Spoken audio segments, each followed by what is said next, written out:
Deal with financial problems in marriage. The number one reason that couples fight in a marriage is because of money. Whether there's not enough to go around, or you can't agree how to spend it, money can wreak havoc on a relationship if financial issues and concerns aren't addressed properly.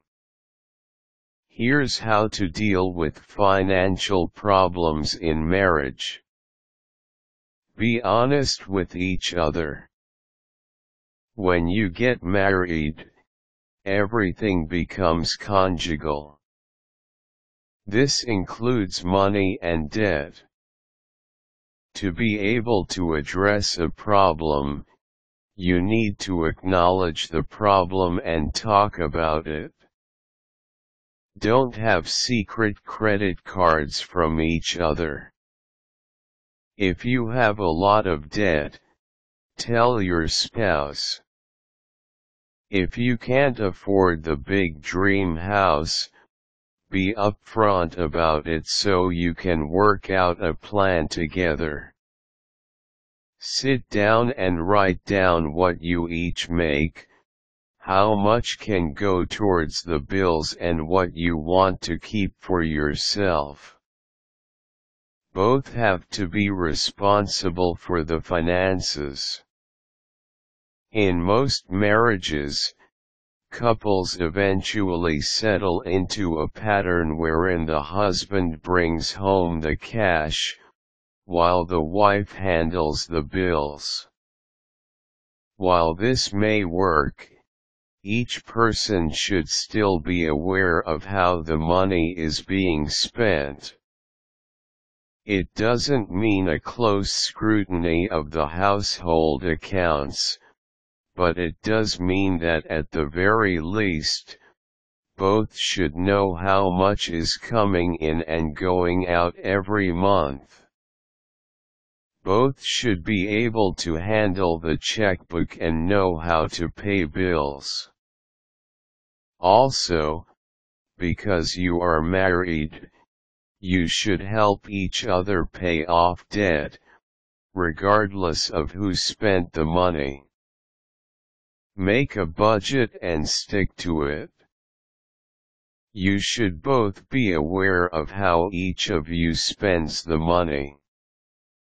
Sit down together and make a list of all outstanding debt, plus monthly payments that need to be paid.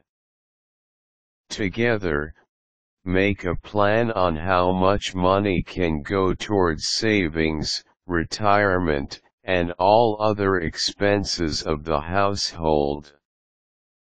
Have disposable income that you don't have to account to your spouse. Each person in the household, regardless of who brings home a bigger paycheck, should have some fun money. Even if it's only $20 a week, the point is, each partner should be able to make financial decisions by themselves without having to ask permission from the other. This way, neither couple will build resentment towards the other. Treat money and each other with respect. To avoid conflict in a relationship, you must treat each other with the utmost respect. This means that you don't berate your spouse for not making enough money or yell at your wife for spending too much. Having respect for money and each other also entails that you both live within your means and sticking to the budget you made together. Respect also means that you will inform the other of any major financial purchases and decisions before doing it. Buying a car, house, changing jobs, or investment options are important decisions that need to be discussed and agreed upon beforehand. Money doesn't have to be a major stressor in your relationship if you don't let it. Always work together so you can make your relationship stronger, regardless of your financial situation.